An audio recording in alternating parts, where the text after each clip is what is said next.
Hi friends family kitchen हाउसे सकलके स्वागत जानिए आमी नंदिनी आज आपनादेर साथे शेयर करब नतून धरनेर एकटी हालुयार रेसिपि और सेटी होच्छे हाफसी हालुया। शीतेर मौसुमे এই হালুয়া কিন্তু জাস্ট জমে যায়। সন্ধ্যাবেলার জলখাবারে এই রেসিপিটি আপনারা ট্রাই করতে পারেন অথবা বাড়িতে কোনো অনুষ্ঠান থাকলে এই রেসিপিটি তৈরি করেও রেখে দিতে পারেন ফ্রিজে, তারপর পরে ব্যবহার করতে পারেন। আজকের এই রেসিপিটি একবার হলেও বাড়িতে ট্রাই করার অনুরোধ রইল। আশা করছি আপনাদেরও ভীষণ ভালো লাগবে। আজকের এই রেসিপিটি শেষ পর্যন্ত দেখার অনুরোধ রইল। রেসিপিটি যদি ভালো লেগে থাকে আমার চ্যানেলকে সাবস্ক্রাইব করে আমার পাশে থাকার অনুরোধ রইল আপনাদের সকলের কাছে। আর পাশে থাকা বেল আইকনটি অনে সেট করে দেবেন যাতে নতুন কোনো রেসিপি আপডেট করলে তার নোটিফিকেশন সবার আগে আপনাদের কাছে পৌঁছে যায়। তাহলে চলুন দেরি না করে ঝটপট শুরু করে দেওয়া যাক আজকের রেসিপি হাফসি হালুয়া। এই হালুয়া বানানোর জন্য আমি এখানে নিয়ে নিয়েছি গাজর আমি এখানে বড় বড় সাইজের 5টা গাজর নিয়ে নিয়েছি আর গ্রেটারের সাহায্যে এইভাবে গ্রেট করে নিয়েছি। আর নিয়ে নিয়েছি পেঁপে, একটা বড় সাইজের পেঁপে 2 ফালি, মানে একটা পেঁপেকে কাটলে 4 ভাগ হয় তার 2 ভাগ আমি এইভাবে খোসা ছাড়িয়ে গ্রেটারের সাহায্যে গ্রেট করে নিয়েছি। গাজর আর পেঁপে কিন্তু সম পরিমাণেই ব্যবহার করতে হবে। আর এখানে নিয়ে নিয়েছি পনিরটাকে আমি গ্রেটারের সাহায্যে গ্রেট করে নিয়েছি। এখানে আমি 100 গ্রাম পনির ব্যবহার করেছি। 2:1 রেশিওতে গাজর, পেঁপে এবং পনির ব্যবহার করতে হবে। এবার আমি রান্নাটা শুরু করব। প্রথমে আমি কড়াইয়ের মধ্যে দিয়ে দিচ্ছি 5 টেবিল চামচ মতো ঘি। এখানে গাজর আর পেঁপের পরিমাণ অনুসারে কিন্তু ঘিটা ব্যবহার করতে হবে। আমি যেহেতু একটা মিডিয়াম সাইজের বাটির 1 বাটি গাজর আর 1 বাটি পেঁপে নিয়েছি তো সেই অনুসারে কিন্তু আমি এখানে ঘিটা ব্যবহার করেছি। আর ঘিটা বেশ ভালোভাবে গরম হয়ে গেলে গাজর আর পেঁপেটাকে আমি কড়াইয়ের মধ্যে দিয়ে দিলাম। বেশ ভালো করে ঘিয়ের মধ্যে এই গাজর আর পেঁপেটাকে ভালো করে ভাজা করে নিতে হবে। এখানে কিন্তু জল একদমই ব্যবহার করা যাবে না। এই হালকা আঁচে গাজর আর পেঁপেটাকে নাড়াচাড়া করতে করতে ভেজে নিতে হবে। আর গাজর আর পেঁপের থেকে যে জলটা বেরোবে সেই জলে কিন্তু গাজর পেঁপেটা সম্পূর্ণভাবে সেদ্ধ হয়ে যাবে আর বেশ সুন্দর ভাজাও হয়ে যাবে। ভালোভাবে নাড়াচাড়া করে নিয়ে এর মধ্যে অল্প একটু লবণ দিয়ে দিলাম। আবারও বেশ ভালোভাবে নাড়াচাড়া করে দেবো। গ্যাসের ফ্লেমটাকে একদম লোতে রেখে ঢাকা দিয়ে আমি এই গাজর আর পেঁপেটাকে ঘিয়ে ভাজা করে নেব। ততক্ষণ পর্যন্ত ঢাকা দিয়ে আমি নাড়াচাড়া করে এই গাজর আর পেঁপেটাকে ভাজবো যতক্ষণ না সম্পূর্ণ সেদ্ধ হয়ে যায় আর গাজর আর পেঁপেটা বেশ ভালোভাবে ভাজাও হয়ে যায়। তো এবার আমি ঢাকা দিয়ে দিয়েছি। ঢাকনা খুলে মাঝে মাঝে কিন্তু একটু নাড়াচাড়া করে উলটপালট করে দিতে হবে। ওপরের অংশটা নিচের দিকে আর নিচের অংশটা ওপরের দিকে করে দিতে হবে যাতে বেশ ভালোভাবে পুরো গাজর আর পেঁপেটা ভালোভাবে ভাজা হয়ে যায়। ভালো করে নাড়াচাড়া করে আবারও ঢেকে দিতে হবে। গ্যাসের ফ্লেমটাকে অবশ্যই লোতে রেখে কিন্তু ভাজা করে নেব। তো দেখো এইভাবে ঢাকা দিয়ে নাড়াচাড়া করে আবার ঢাকা দিয়ে আমি গাজর আর পেঁপেটাকে ভাজা করে নিয়েছি। এখন আমি গ্যাসের ফ্লেমটাকে হাইতে দিয়ে দিয়েছি আর জলটা একদমই শুকিয়ে গেছে। গাজর আর পেঁপেটা কিন্তু সম্পূর্ণভাবে সেদ্ধও হয়ে গেছে আর খুব সুন্দর ভাজাও হয়ে গেছে। গ্যাসের ফ্লেমটা হাইতে রেখে এবার বেশ ভালো করে একটু নাড়াচাড়া করে নেব। দেখো গাজর আর পেঁপে দুটোই কিন্তু খুব সুন্দর সেদ্ধ হয়ে গেছে। এর থেকে বেশি আর সেদ্ধ করা লাগবে না। এবার হাই ফ্লেমে রেখেই রান্নাটা আমি করব। বেশ ভালোভাবে আবার একটু নাড়াচাড়া করে নিচ্ছি। দেখো যে ঘিটা দিয়েছিলাম কড়াইয়ের গায়ে কিন্তু সেই ঘিয়ের ভাবটা পরিষ্কার বোঝা যাচ্ছে। সুতরাং বেশ ভালো করে ভেজে নেওয়া হয়ে গেছে গাজর আর পেঁপেটাকে। এবার আমি এর মধ্যে দিয়ে দিচ্ছি গ্রেট করে রাখা পনিরটাকেও বেশ ভালো করে এই গাজর আর পেঁপের সাথে নাড়াচাড়া করে মিশিয়ে নেব। হালকা একটু ভাজা করে নেব এইভাবে নাড়াচাড়া করতে গ্যাসের ফ্লেমটা কিন্তু এই সময় আর লোতে দেওয়া যাবে না। হাই ফ্লেমে রেখেই নাড়াচাড়া করে মিশিয়ে নিতে হবে পনিরটাকে গাজর আর পেঁপের সাথে। ভালো করে নাড়াচাড়া করে মিশিয়ে নেওয়ার পর আমি এর মধ্যে দিয়ে দিলাম আলমন্ড কুচি আর দিয়ে দিচ্ছি একটু পেস্তা কুচি। আপনারা আপনাদের পছন্দ মতো বাদাম এখানে ব্যবহার করতে পারেন, কাজু বাদামও অ্যাড করতে পারেন। আর দিয়ে দিচ্ছি এখানে 4 চামচ মতো আমুল দুধ। 4 চামচ বলতে এখানে পুরো 1 কাপ মতো আমুল দুধ আমি ব্যবহার করেছি। বেশ ভালো করে আবারও নাড়াচাড়া করে মিশিয়ে দেবো। ভালো করে নাড়াচাড়া করে মিশিয়ে নেওয়ার পর আমি এখানে দিয়ে দিচ্ছি পরিমাণ মতো চিনি। যেহেতু আমি একটা ক্রিমও তৈরি করব, তো সেই কারণে এইটা টেস্টটা মানে একটু কম মিষ্টি রাখবো, হালকা মিষ্টি রাখবো, সেই অনুসারে আমি এখানে চিনিটা ব্যবহার করছি। কারণ ক্রিমটাও যদি বেশি মিষ্টি হয়ে যায়, এটাও যদি বেশি মিষ্টি হয়ে যায়, সেক্ষেত্রে কিন্তু খেতে একদমই ভালো লাগবে না, খুবই কড়া মিষ্টি হয়ে যাবে। তো সেই কারণে প্রথমে আমি যেহেতু এই হালুয়াটা তৈরি করছি, এই হালুয়ার মধ্যে মিষ্টিটা একটু হালকাই রাখবো, বেশি চড়া কিন্তু একদমই রাখবো না। বেশ ভালোভাবে নাড়াচাড়া করে মিশিয়ে নেবো যতক্ষণ না চিনিটা সম্পূর্ণভাবে গলে যায়। তো দেখো চিনিটা সম্পূর্ণভাবে গলে গেলে আমি এখানে দিয়ে দিচ্ছি ঘন দুধ। আন্দাজ বুঝেই দুধটা ব্যবহার করতে হবে, যাতে গাজর আর পেঁপের মিশ্রণটা সম্পূর্ণভাবে দুধে ঢেকে যায়, ততটা পরিমাণ পর্যন্তই কিন্তু দুধটা ব্যবহার করতে হবে। প্রথমে দুধ দিলাম, একটু নাড়াচাড়া করে দেখে নিচ্ছি দুধের পরিমাণটা ঠিকঠাক আছে কিনা। যেহেতু গাজর আর পেঁপের মিশ্রণটা দুধে সম্পূর্ণ ঢেকে যায়নি, তো সেই কারণে আমি এখানে আরও একটু দুধ ব্যবহার করলাম। এবার বেশ ভালো করে নাড়াচাড়া করে মিশিয়ে নেবো। তো দেখো এখন কিন্তু দুধের পরিমাণটা একদম ঠিকঠাকই রয়েছে। বেশ ভালো করে নাড়াচাড়া করে মিশিয়ে দিয়ে গ্যাসের ফ্লেমটাকে মিডিয়ামে রেখে ঢাকা দিয়ে আমি একটু হতে দেব। যেহেতু গাজর আর পেঁপে অলরেডি সেদ্ধ হয়েই গেছে ভাজার সময়, তাই বেশিক্ষণ কিন্তু লাগবে না এটা তৈরি হতে। বেশ ভালো করে একটু নাড়াচাড়া করে মিশিয়ে দেবো, আর ততক্ষণ পর্যন্ত নাড়াচাড়া করব যতক্ষণ না এই জল জল ভাবটা একদম শুকিয়ে বেশ ঘন হয়ে আসে গাজর আর পেঁপের মিশ্রণটা। ভালো করে নাড়াচাড়া করে মিশিয়ে দেবো।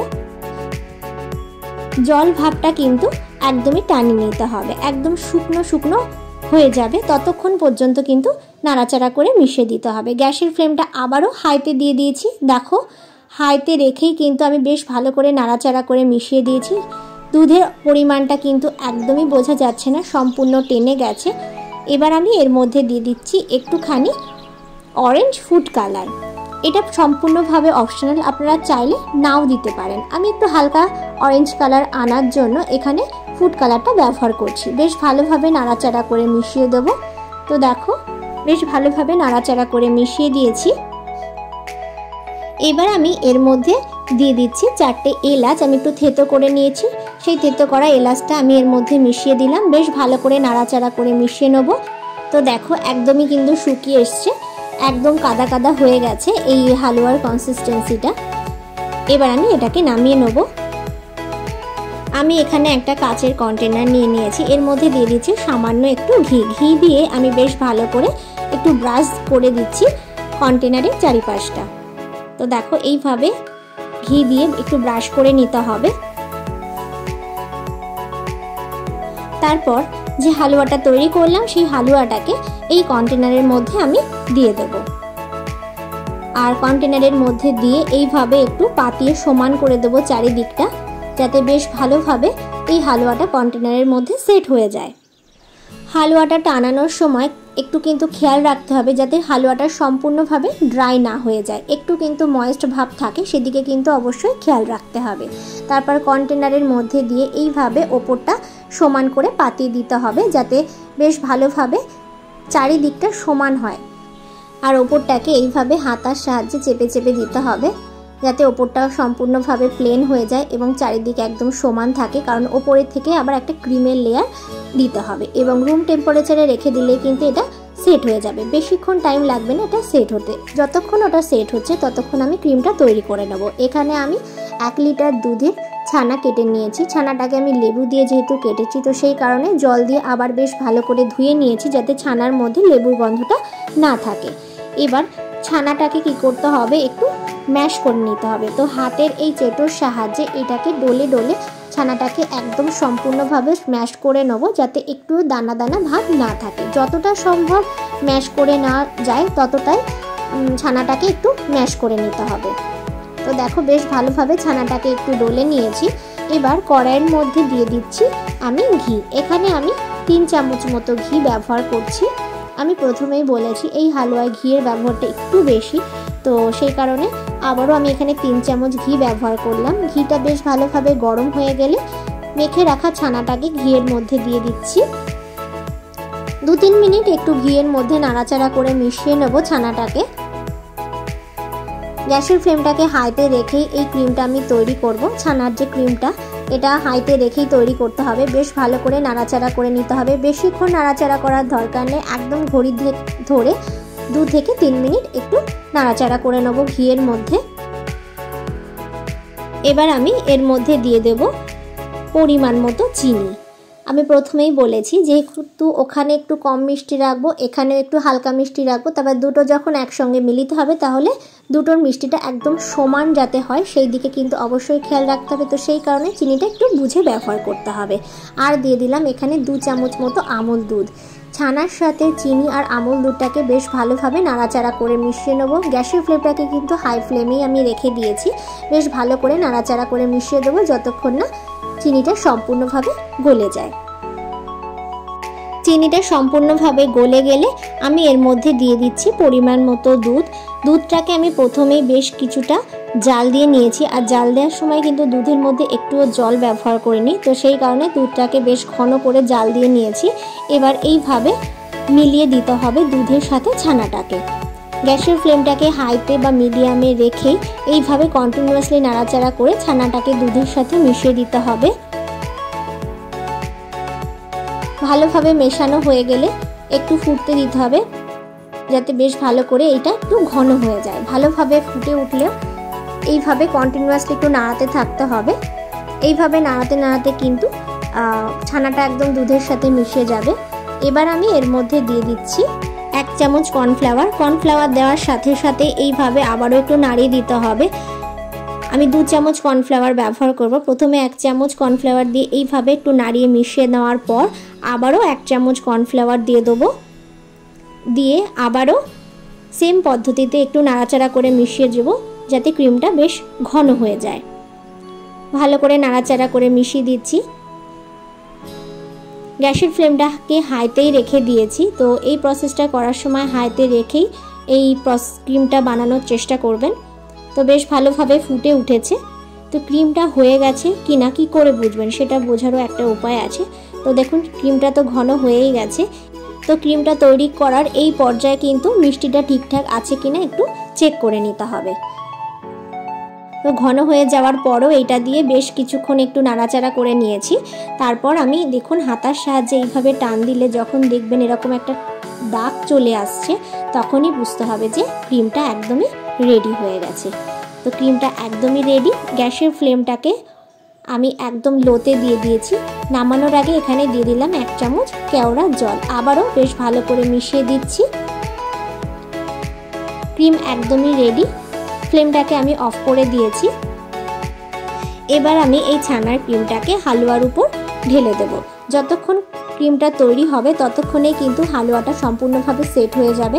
ঢাকা দেওয়ার একদমই প্রয়োজন নেই, আলগা রেখে দিতে হবে যাতে গরম ভাবটা ভেতরে না বসে। তো তাহলে তাড়াতাড়ি ঠান্ডা হয়ে যাবে এই হালুয়াটা এবং সেটও খুব তাড়াতাড়ি হয়ে যাবে। বেশ ভালোভাবে ক্রিমটা ঢেলে দেওয়ার পর একটু নাড়াচাড়া করে চারিদিকটা সমান করে দিতে হবে যাতে চারিদিকটা ভালোভাবে সমানভাবে ক্রিমটা ছড়িয়ে যায়। ওপর থেকে আলমন্ড আর পেস্তা কুচি দিয়ে দিয়েছি। তারপর 1 ঘন্টা মতো রেখে দিয়েছি, রুম টেম্পারেচারেই রেখে দিয়েছিলাম। তো দেখুন খুব সুন্দর সেট হয়ে গেছে ক্রিমটাও হালুয়ার উপরে। হাফসি হালুয়া একদমই রেডি সার্ভের জন্য। এবার আমি সার্ভ করে দেব। এই হালুয়াটা সেট করার জন্য কিন্তু ফ্রিজে ঢোকানোর কোনো প্রয়োজন নেই, রুম টেম্পারেচারে রেখে দিলেই কিন্তু এই হালুয়াটা সম্পূর্ণভাবে সেট হয়ে যাবে। দেখুন ক্রিমটাও খুব সুন্দর সেট হয়ে গেছে, হালুয়াটাও কিন্তু একদমই সেট হয়ে গেছে। এবার আমি সার্ভ করে দেবো। আজকের এই রেসিপিটি আপনারা বাড়িতে একবার হলেও ট্রাই করে দেখার অনুরোধ রইল। আশা করছি আপনাদেরও ভীষণ ভালো লাগবে। এই রেসিপিটি বাড়িতে ট্রাই করে আমাকে কমেন্ট করে জানাতে ভুলবেন না যে আজকের রেসিপিটি আপনাদের কেমন লাগলো। রেসিপিটি যদি ভালো লেগে থাকে লাইক করবেন, শেয়ার করবেন। সকলে ভালো থাকুন, সুস্থ থাকুন এই কামনা নিয়ে এখানেই শেষ করছি। আবারও ফিরে আসবো নতুন কোনো রেসিপির ভিডিও নিয়ে। ভিডিওটি শেষ পর্যন্ত দেখার জন্য অসংখ্য ধন্যবাদ।